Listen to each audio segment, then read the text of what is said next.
বাগৰ জুৰি গাঁৱৰ হুঁচৰি মাৰা এই দৃশ্য তোমালোকে দেখি পাইছে।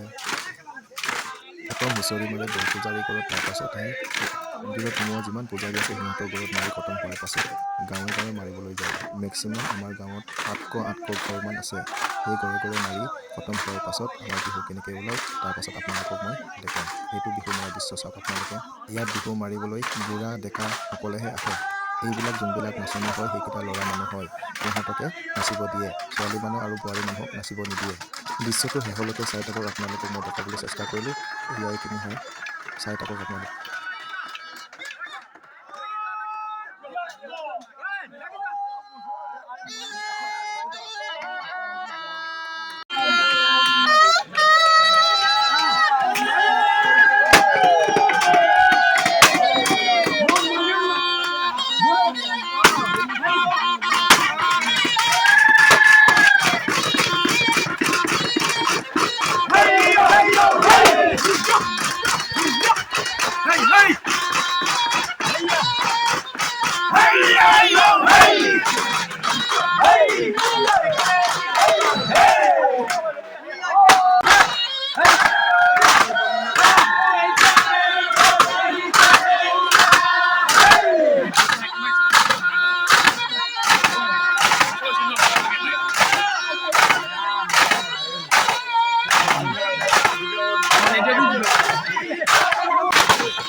এতিয়া অকণমান পেপাৰ লগত বিহু মাৰিব।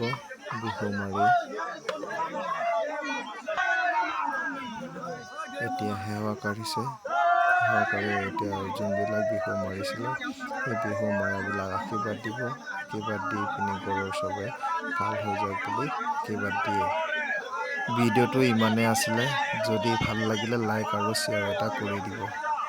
চবকে মোৰ ফালৰ পৰা